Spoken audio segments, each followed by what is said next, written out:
Live from Bloomberg's world headquarters in New York, I'm Scarlett Fu. My partner in crime, Tim Stenovic, is live at the FIA Global Cleared Markets Conference gathering. This is Bloomberg Crypto. And Tim, you have an all-star lineup of guests for us this hour. Who do we have? Yeah, in just a minute, I'm going to be talking with Craig Donohue. He's CBOE's CEO. He's standing by. We're also going to hear from Mike Selig, chairman of the CFTC. Arjun Sethi, Kraken's co-CEO, is coming up. And Jeff Sprecher, the CEO of ICE, is coming up. Nadine, she's of DTCC. Nadine Chakar, excuse me. We've got a great program lined up, Scarlett. Oh, I can't wait for it. So looking forward to those conversations. In the meantime, before we get started on those, Tim, let's get a check on crypto markets. Bitcoin today poking above 71,000, as you can see right there, for the first time in 4 days, really tracking the advance in equities and other risky assets after President Trump said that the war in Iran would be resolved very soon. Bitcoin has since been percolating around. It gave up those gains for a while, but it's now back above. We're going to see how it all shakes out. But you can see that other digital coins, including Ether, the second biggest digital coin, to XRP, to Solana, they too are all advancing. So a lot of green on the screen at the moment, Tim. All right, let's head back over to Boca Raton, Florida, where Tim is with his first guest. Tim, take it away. I'm here with Craig Donohue. He's CBOE's CEO. He joins us here in Boca Raton. I mean, you're dressed for this, which is nice. I'm dressed for winter, but that's a different conversation. Speaking of conversations, though, it seems like the conversation here is really about prediction markets. And it's interesting because you're planning to roll out options contracts at CBOE. It'll enable binary bets on event outcomes. Your contracts, though, regulated by the SEC, not the CFTC. Why are you taking this approach? It seems like a lot more work. Well, I think it's not a lot more work. I think it's actually really additive to the market. First of all, I've said for a long time, our focus is really on event and prediction contracts, which I do think have utility based on financial instruments and financial and economic exposures. I know there's a lot of activity happening in things like sports gambling, entertainment, and whatnot. That's not a focus of ours, not something that we're interested in doing.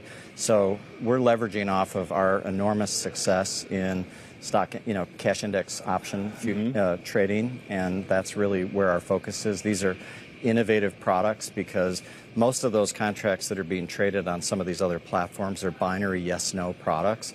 What we're doing is that, but we're also offering people the opportunity to trade a very simplified contract that gives them the ability to get a payoff for being mostly right, but not exactly right. So there is this distinction between the other products that are out there. Absolutely. How do you position that in the market? Well, we'll work with our retail broker, distribution channel partners. So we have strong interest from Schwab and others, they think like us. They want their customers to have access to well-regulated markets, important contracts that are well-designed, contracts that are not manipulable. And so we're in that sweet spot. We've spoken to Rick Wurster at Charles Schwab quite a bit about this, Yeah. and he really draws the distinction between what he wants on the platform versus what he sees as gambling. So is that why you're staying away from sports?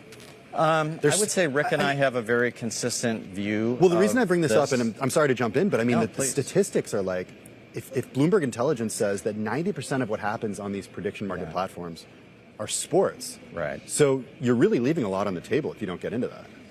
Well, we'll leave that to other people, and that's for them to do. But it's not a place where I think CBOE should be participating.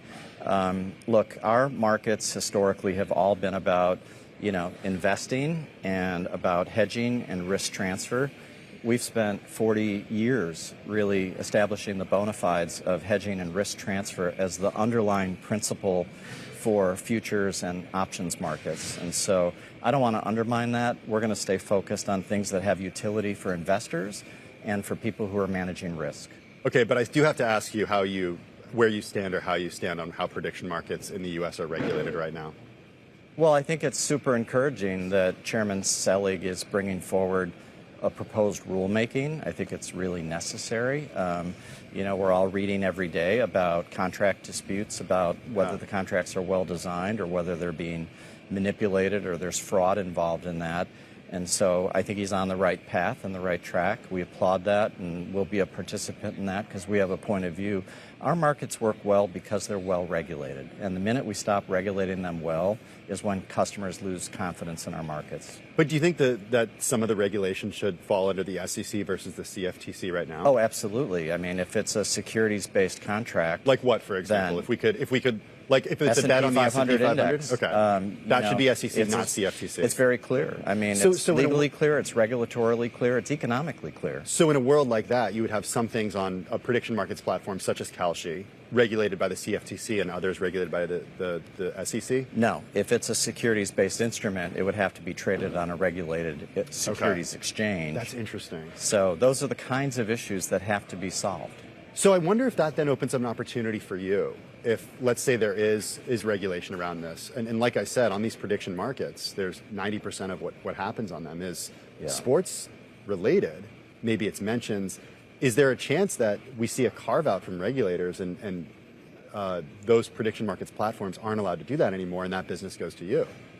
Well, I don't. Or is that not the world we live in right now? Yeah, I mean, let me be clear, first of all, on this whole, distinction between securities-based event contracts and non-securities-based. We don't need new rules for that. That's already clear. Congress has made a decision about what the SEC regulates, what the CFTC regulates. That's not an open question. It's a settled question. The other question you're asking is really more about sports. Look, that's a much bigger question than the CFTC's jurisdiction. That's a question about federal law, state law, preemption, congressional intent. And I think as that winds its way through the judicial system over the next several years, we already have a tremendous amount of litigation going on about sports gambling. So the prediction markets products that are tied to the market, what is your ETA? What's your timeline for that? We'll launch in June. Okay. Strong support from retail distribution partners, retail brokers, strong support from the liquidity and market making community. One of the things that's interesting about the product that we're launching is already today with SPX 0 DTE, our daily expirations based on the S&P 500, we're already traded hundreds of thousands of vertical spread contracts a day. And by the way, half of that is institutional.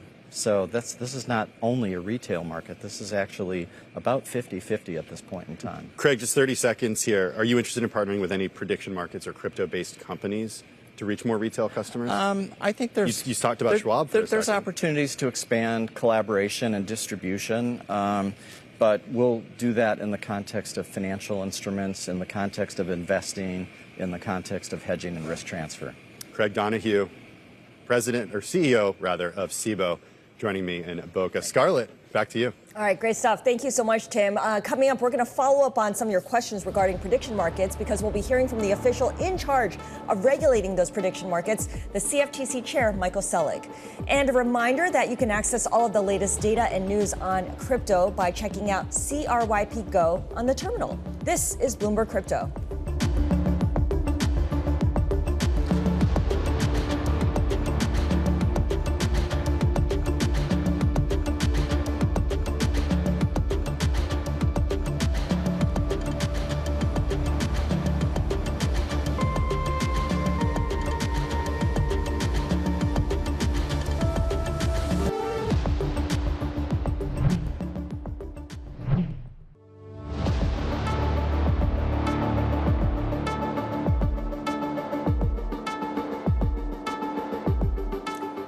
This is Bloomberg Crypto. I'm Scarlett Fu. Let's head back to Boca Raton, Florida, and the FI Global Cleared Markets Conference. Tim Stenovic is there. And Tim, you spoke with the chair of the CFTC earlier today.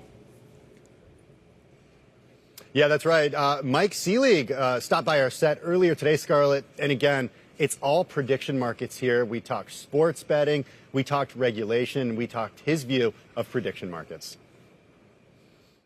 It really is no different than I can go and you have a state regulatory regime for insurance. I can go get an insurance contract in my home state. I can go otherwise go to the federal system and get a derivatives contract that gives similar economic protection, risk management to myself as a company or as an individual. I really don't see any difference there. There are different regulatory regimes for different products, and we have a federal system for derivatives, and so it does allow for those products to cross state lines and be accessed in places where maybe you couldn't access it otherwise. Just like with an insurance contract, they typically can't be offered across state lines. There's different regimes for insurance in each state, and we've got the same with gambling versus derivatives. So I want to talk a little bit about sort of some recent events, because there's this conversation happening about what should be constitute like a death market or not. In your speech yesterday, you said that your regulating philosophy is simple. Like the practice of medicine, our focus should be on finding and then administering the minimum effective dose. How do you apply that minimum effective dose to geopolitical risk bets that seem to quickly devolve into death markets or death bets?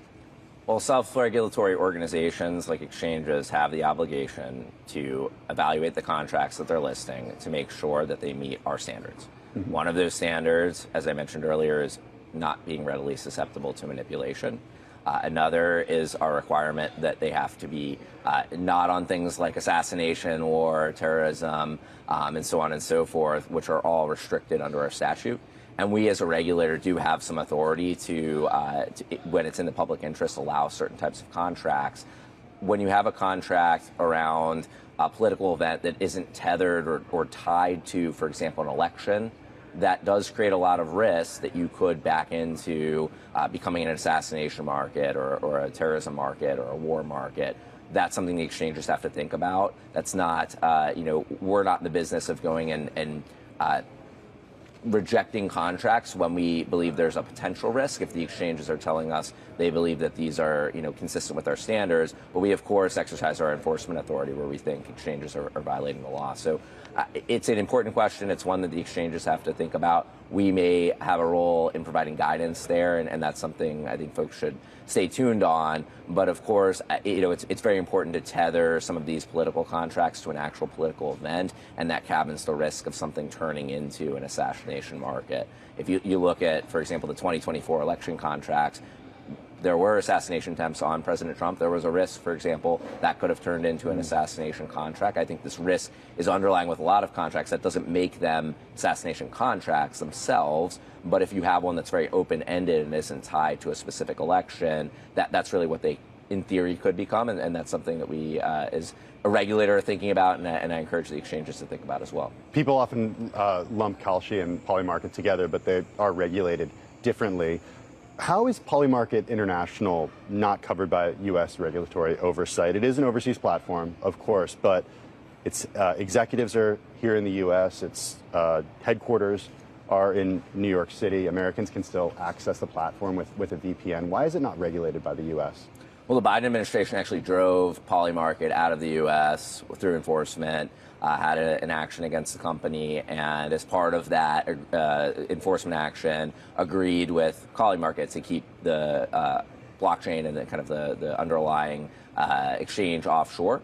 Now we've seen them come into the U.S. and have a registered exchange with us under the Trump administration. That said, their offshore platform does not directly offer into the United States. I can't speak to whether people are accessing it through a VPN or that sort of thing, as you point out. I'm not aware of this, but that platform itself is not available to the United States, whereas the regulated platform, which we are the overseer of, is a self-regulatory organization and has to meet our standards. But is there a chance that we're sitting here maybe a year from now and Polymarket is regulated by the CFTC? Well, the Polymarket U.S. platform is regulated by the CFTC today. But what about Polymarket International? Well, I'd love to see blockchain-based exchanges here in the United States. I think the potential of on-chain markets is huge. And if you combine the decentralized truth aspects of a blockchain and prediction markets, I think that's going to be a really exciting thing to have here in the United States. Well, speaking of the blockchain, what can you do further when it comes to digital assets if Congress just cannot get through the Clarity Act? Well, the CFTC's got a lot of authority. We're certainly going to continue to make sure that we're prepared for on-chain markets, and we're modernizing and upgrading our rules and regulations so that an exchange that wants to put their markets on a blockchain can do so here in the United States. It's really unacceptable to be pushing all this stuff offshore simply because it's different type of technology. The Clarity Act is really, I think, a powerful piece of legislation because it'll help future-proof our crypto markets by ensuring that things are in statute. And the Supreme Court said very loud and clear that if things aren't explicit in statute, there's a risk that the agency doesn't have the same sort of deference on some of the authority of the agency. That said, we have very broad authority over our derivatives markets, of course, over anti-fraud and anti-manipulation in the spot markets. And then to the extent an exchange is offering margin trading, that's also within our authority. So there's a lot we can do with or without legislation. I think a lot of people are thinking about just person power at the CFTC, and I'm wondering, enforcement staff, the Chicago office doesn't have any enforcement staff. I know they resigned before you were even chair. Yep. What's the status of hiring people there or other commissioners to be appointed? Well, I just brought on a new enforcement director, and he's quickly staffing up and building out that capability. And it's very important to have folks in each office and throughout the building. But of course, we're not operating kind of like a Starbucks model where you have an office on every block with people in it. We've got a critical mass in D.C., and that's where a lot of our enforcement attorneys are housed. We've got a number of attorneys in New York, of course, as well, and in Kansas City. So we'll continue to build out personnel in each office. But we're also in a world where AI and automation are allowing us to do so much more with less individuals. So I'm not concerned about being able to fulfill our obligations, but I'm always excited to bring on people that are willing to help support the mission. And you can watch Tim's entire interview with the CFTC chair in full at Bloomberg.com and on the terminal. Coming up, we move from prediction markets to tokenization. We'll speak with Nadine Chakar of the Depository Trust and Clearing Corporation. This is Bloomberg Crypto.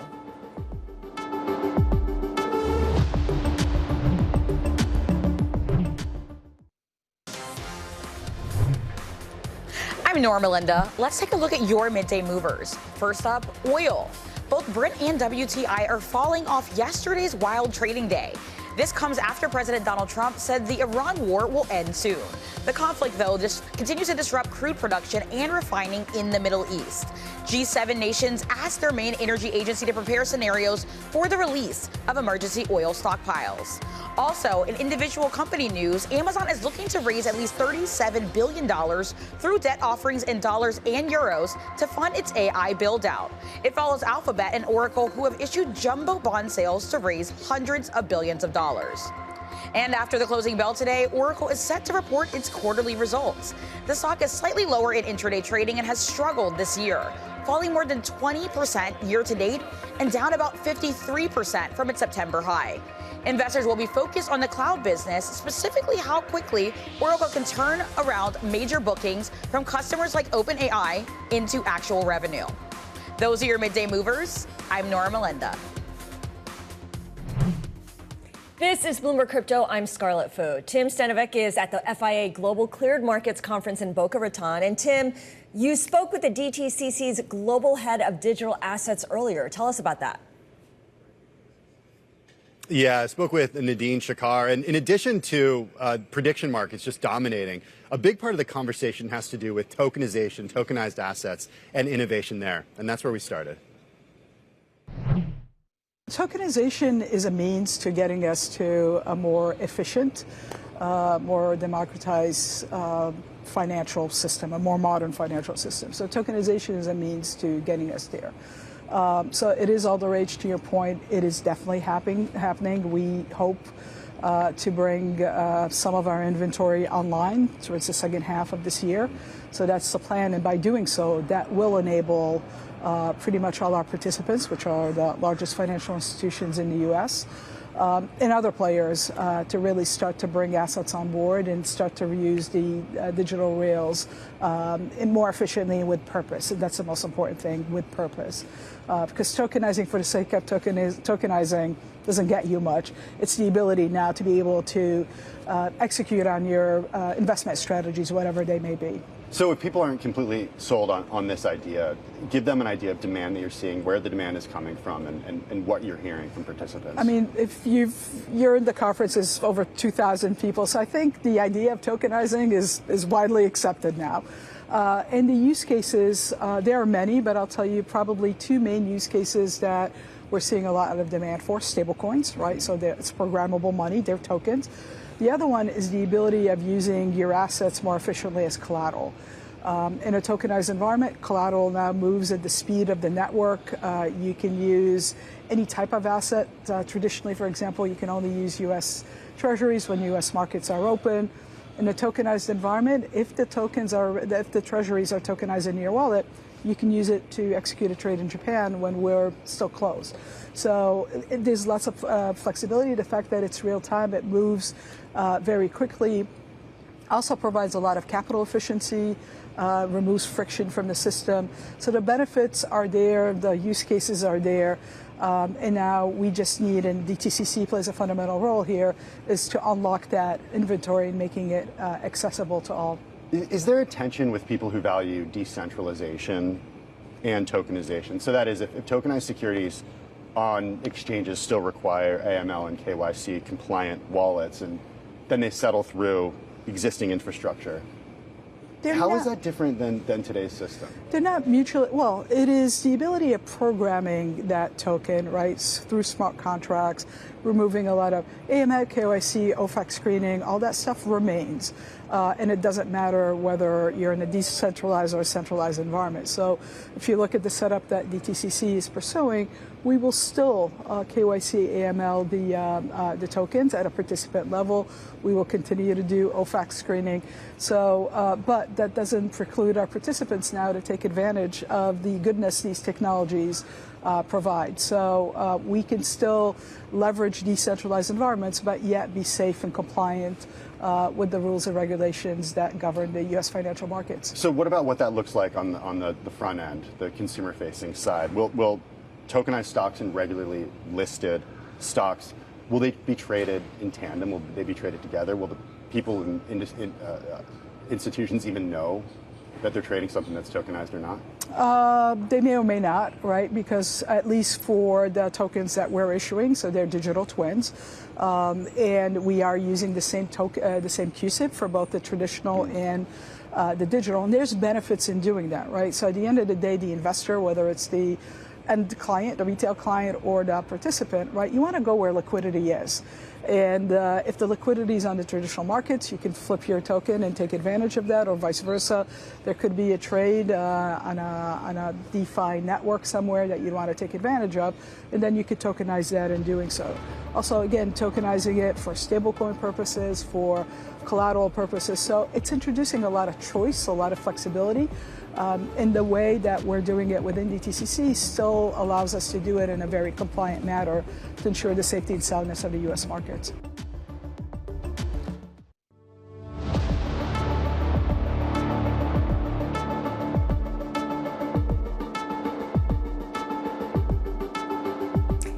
This is Bloomberg Crypto. I'm Scarlett Fu in New York. Let's go back to the FIA Global Cleared Markets Conference in Boca Raton, Florida, where my co-host Tim Stenovic is standing by with the chairman, CEO, and founder of the Intercontinental Exchange. Tim.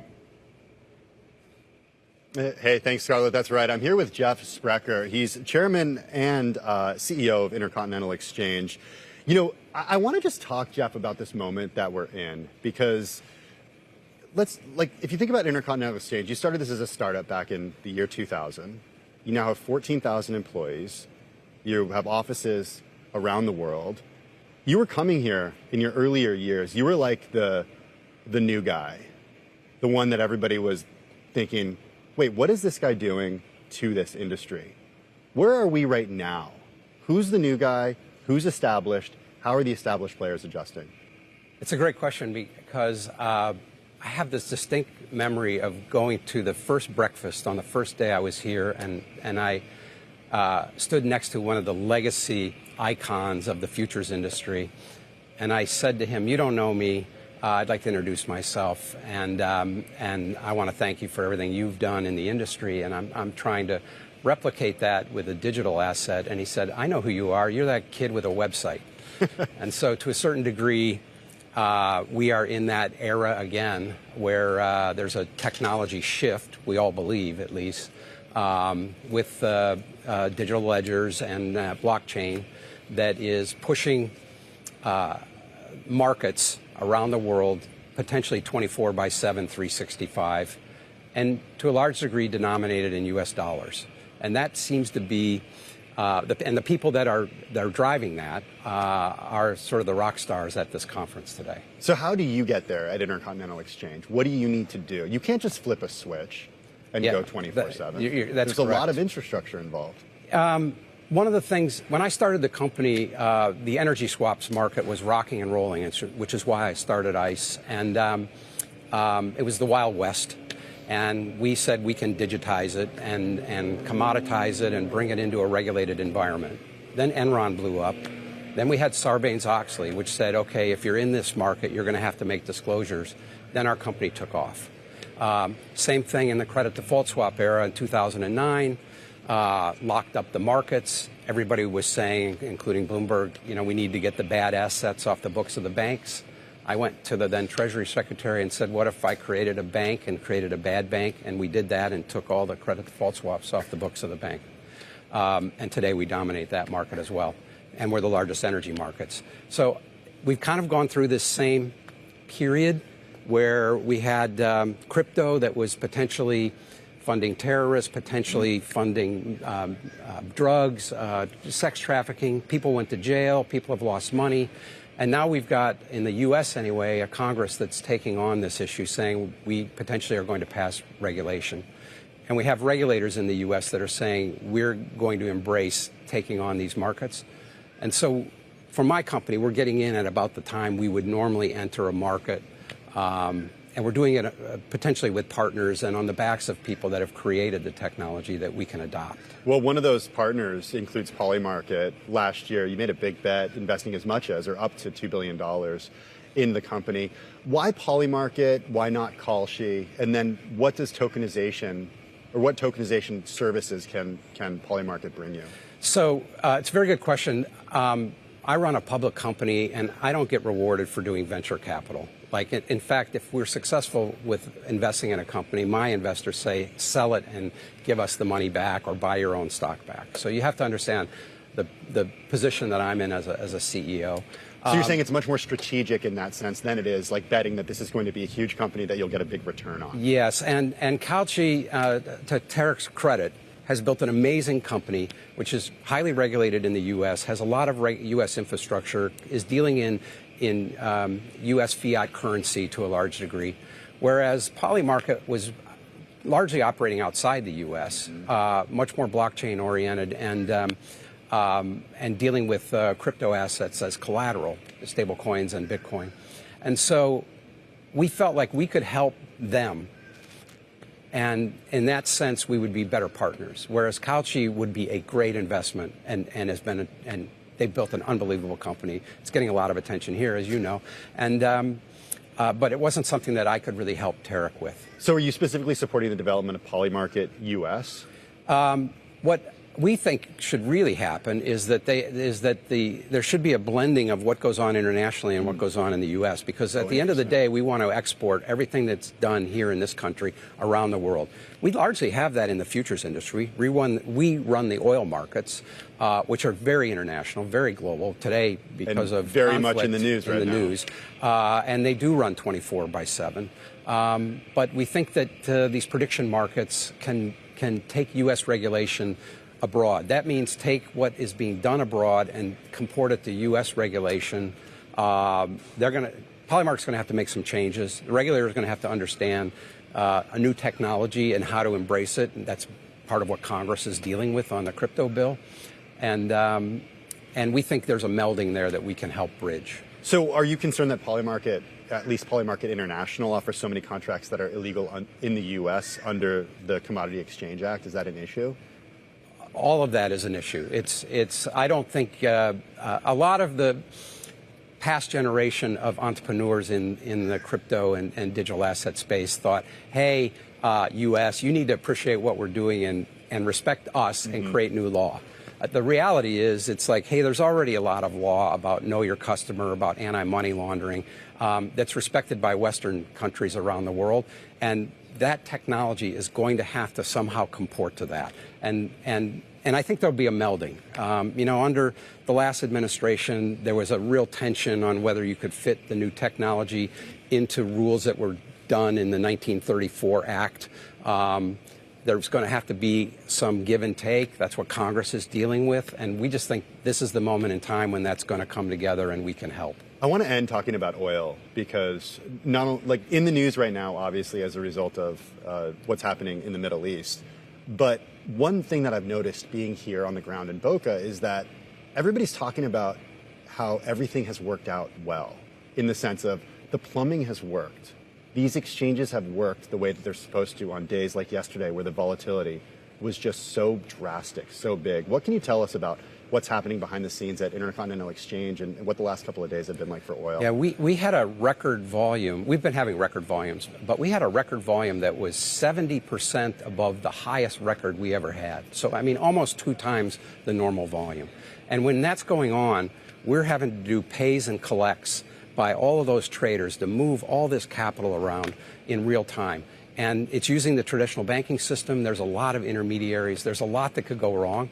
It all worked flawlessly. It wasn't just our systems. It was really the whole infrastructure.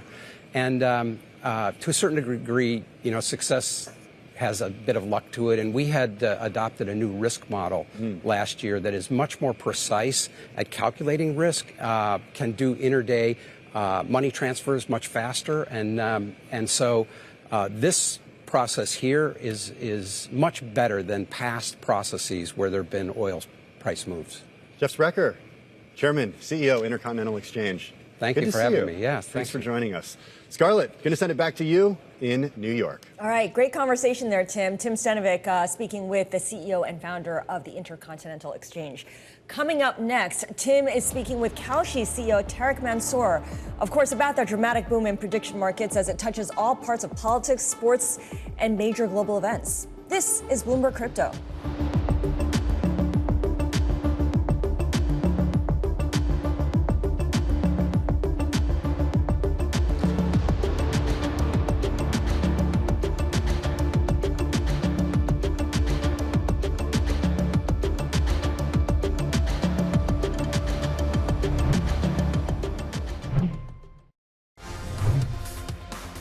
Well, we're just about halfway through the trading day in New York. I'm Nora Melinda. Let's take a look at your midday movers. First up, taking a look at oil. Both Brent and WTI are falling off of yesterday's wild trading day. This comes after President Donald Trump said the Iran war will end soon. The conflict, though, continues to disrupt crude production and refining in the Middle East. G7 nations asked their main energy agency to prepare scenarios for the release of emergency oil stockpiles. Also, Bitcoin is on the move, climbing back toward the $71,000 level. This comes after comments from President Donald Trump helped to ease some of the market's concerns around the conflict in the Middle East. Meanwhile, strategy shares are higher. That's after B. Riley initiated coverage with a buy rating on the stock. And shares of Circle are climbing as well. And last up, Kohl's shares are surging as executives seem positive on the company's turnaround performance. That's despite reporting a bigger than expected sales drop last quarter and reporting an outlook in line with Wall Street estimates. Bloomberg Intelligence says most of the move is higher is due to a short squeeze. Those are your midday movers. I'm Nora Melinda. This is Bloomberg Crypto. I'm Scarlett Fu in New York. My co-host Tim Stenovic is at the FIA Global Cleared Markets Conference in Boca Raton, Florida. And Tim, a big point of discussion at the event is prediction markets. And I know you sat down with someone right in the middle of that storm, in the eye of the storm, the CEO of Kalshi. Yeah, Tarek Mansour. He's the co-founder and CEO of Kalshi. He was on a panel that I did a little earlier, and it was an interesting matchup because there were these established exchanges, things that have been around for literally hundreds and hundreds of years, like Deutsche Börse in Germany, like the Chicago Mercantile Exchange, CME Group. In this clip we're going to show of the panel, Tarek talks a little bit about how speculation is an economic gauge. Kalshi today owns, I forgot, either, 94, 96% of the regulated prediction market business today. So we have seen why these customers are using these products. We have seen what kind of customers are coming to these products. And we have seen why these products are important. So 2 weeks ago, the Fed put out a paper called Kalshi and the Rise of Macro Markets, which we're not talking about here. But I encourage you all to go and read it. And it was a very simple, you read it, Thomas, it seems like, which is why you had the opinion you had, I guess. But the TLDR of the paper is that this is the most accurate gauge we have as the highest economic authority on the planet to what's going to happen with the economy on GDP, unemployment, Fed interest rates, inflation. And this is a Fed paper on the economy, but there's abundance of papers on politics, macro, climate, and a variety of other questions on the importance of prediction markets as this sort of source of signal that is differentiated and actually more accurate than any alternative we have.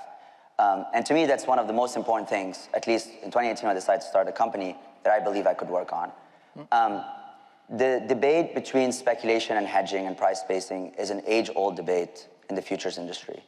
It's always been existent, and there's always been the case, well, some people are speculating and it looks like gambling, it feels like gambling, it squawks like, I mean, everybody's kind of talking about ducks these days, but like, you know, the law is not ducks, economy is not ducks, right? There is sort of some ground truth, which is you need speculation, you need liquidity for these markets to achieve their purpose. Without liquidity, without speculation, my markets wouldn't work, and I will make the claims that none of your markets would work. Zero DTE, zero day to expiry options will not work without liquidity. And so to me, yes, there's a question of difference in the underlying. The underlying is different. Some of it is sports, and maybe you don't like it, you don't have to participate in that, but some of it is economics, some of it is politics, some of it is weather. But that difference in the underlying doesn't make the activity more gambling, right? It doesn't. You know, when you're participating in a stock option and your counterparty is Citadel and is paying your broker PFOF because they know you're doing something dumb, that to me is more gambling. And that to my customers, when you ask them, why are you trading on the weather and politics and not S&P? Unequivocally, the surveys give us 95% response rate. Well, I don't trade in traditional financial markets because I don't have an edge. It's rigged against me. I cannot gain information about these markets, whereas some of these people believe, and they do, gain information about inflation, about politics, about sports, and so on and so forth. And the numbers show it. The super forecasters that are on Kalshi seemingly are outperforming Wall Street at predicting all these events, which is amazing. That's the whole premise of these markets. On politics, look, Kalshi spent 4 years getting regulated up front. I think there's been a lot of commingling in this industry that is important. I will uncommingle it for all of you. There is Kalshi, which is regulated, US-based, committed to the rule of law, under Biden, under Trump, under any administration. We will always be committed to this, and we'll be working with regulators for rulemaking. But there are others in this space that are based offshore in Panama that are doing, I honestly don't know what they're doing, but like anything and everything under the sun. So there are things that some would argue that are more, I actually agree with Tarek. Some things are more readily susceptible to manipulation than others. I don't agree that local elections are more readily susceptible to manipulation than global elections, and there's a lot of ways to police that. But the way that we approach this is we are focused on building a fair and transparent marketplace. And the beauty, the blessing and the curse of prediction markets is that when there is a suspicious activity, you all see it. Tim, you report on it. It's right there in the chart, out there in the open. All the trading activity is public. It's also reported to the CFTC. And you see the weird patterns that our community can flag for us, that can go into investigation like we did. We released 2 investigations recently around, you know, somebody who worked for Mr. Beast and a governor candidate around committing fraud. A lot of you release investigations pretty commonly. But, you know, we are committed to building a marketplace that is safe, responsible, and where we police bad actors. And that's Tarek Mansour of Kalshi, one of the prediction markets that have taken over that industry. You can watch that panel discussion in full at Bloomberg.com and on the terminal. Coming up next, Kraken's co-CEO Arjun Sethi joins us for a live interview. This is Bloomberg Crypto.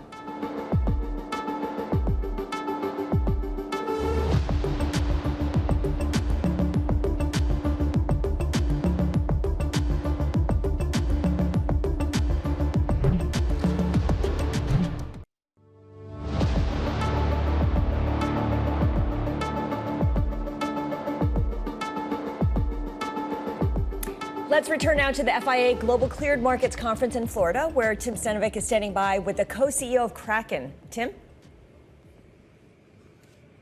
I'm with Arjun Sethi. He is co-CEO of Kraken. He joins us on set here in sunny and warm Boca Raton. You and I are both Californians, so this humidity is like a little bit of a kick to us, but that's okay. We'll make this relatively painless, Arjun. It's always good to see you. It seems like Kraken came up a lot today at this conference. The partnerships that you're doing. Just yesterday, NASDAQ said it'll partner with the parent company of Kraken to design a gateway for tokenized equities to move between regulated markets and on-chain markets. That's right. What does this look like in practice? So, well, the partnership that we announced is that we would partner with them on 24/7, 7 days a week, 365 trading. And if you see TradFi in general for commodities, equities, they've been trying to move in this direction. crypto by nature, default is already 24/7, 365, 7 days a week.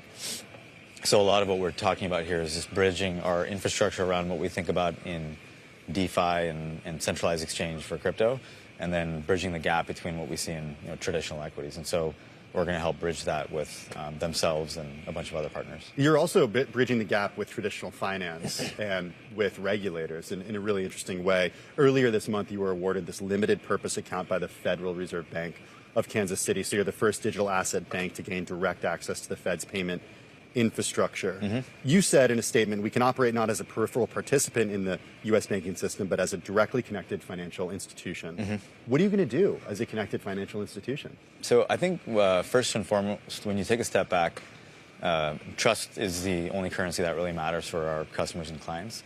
And we have clients that operate all over the world, and they are also from all over the world. And what they really want is the ability to store their assets somewhere. They want yield on it in some capacity, depending on what the asset might be. They want to send and receive it. And then they want to be able to trade or cross-margin that collateral, depending on what they want to be in. And so in practical terms, it means like I want to be able to be long Tesla, short oil, or vice versa. And so I'm using that in just like layman's terms, but there's just so many different assets, multiple products that you want to get access to, especially if you're an institution within the United States or outside the United States for risk management. Being a part of the Fed system just gives access and more control for risk management for our customers around different windows and where their collateral can sit. And so our SPDI in Wyoming is a fully reserved bank. We don't do any lending.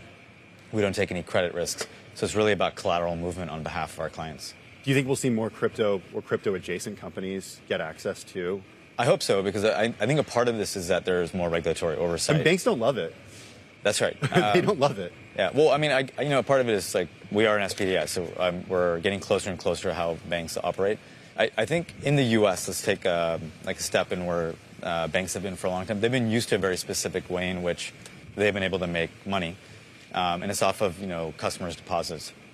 Outside the United States, banks have been used to making money in different ways and innovating in that way. And so I think it's more you're seeing a collection of they're getting hit by innovation outside the United States, like a bank like Revolut, or a bank in Mexico and Colombia. They're able to do payroll services, benefits, payroll advances, something that our banks don't do yet today in the United States. And so a part of it is they're getting pushback from so many different constituents, including crypto companies. I think they're getting hit by all sides, and they're trying to figure out how to innovate moving forward. Speaking of innovation, another partnership, I mentioned NASDAQ, but there's also Deutsche Börse. You announced that partnership back in December to create unified access across traditional and digital asset markets. What other partnerships should people be on the lookout for? What's in the pipeline? Look, so Deutsche Börse, traditional exchange, it's a unified system, is vertically integrated, collateral plus lending plus trading. NASDAQ, obviously an exchange, and they, obviously operate in some of our largest capital markets today, just in the United States. I think the way to think about it is, we've said before, we want to bridge the gap between traditional finance, which is what we're used to and what you see in crypto. And so BTC, ETH, people have been growing up thinking about what it means to have, stable coins or collateral that's able to move efficiently and quickly. And we've seen the advent of meme coins, et cetera. So we can make fun of the toys. But what it's really allowed us to do is have global liquidity always on and have a risk management solution that's actually quite safe. And then you say, okay, great, well, how do you match that and bridge that with traditional finance? It wouldn't be an interview with you on Bloomberg Crypto if I didn't ask you about your view on Bitcoin right now, just very quickly. How has it performed with all this macroeconomic tension, with the stress? What's your view? Look, I think we're in like a deleveraging moment in the ecosystem. And so when you have leverage taken out of the ecosystem, pricing changes, supply and demand. That's really what you're saying. Arjun Sethi, always good to speak with you. Co-CEO over at Kraken. Scarlett, back to you. All right, thank you so much. Tim Stanovic joining us live from Boca Raton, Florida. Fantastic conversations there. And of course, Tim will be back in New York next week. That does it for this hour of Bloomberg Crypto. Of course, we want to take a look at where those crypto prices are trading. Bitcoin is back above $71,000, poking above it, and this time staying above those levels. And it's helping to lift Ether, XRP, and Solana as well. Gains of at least 2.8% on this Tuesday afternoon. From New York, this is Bloomberg Crypto.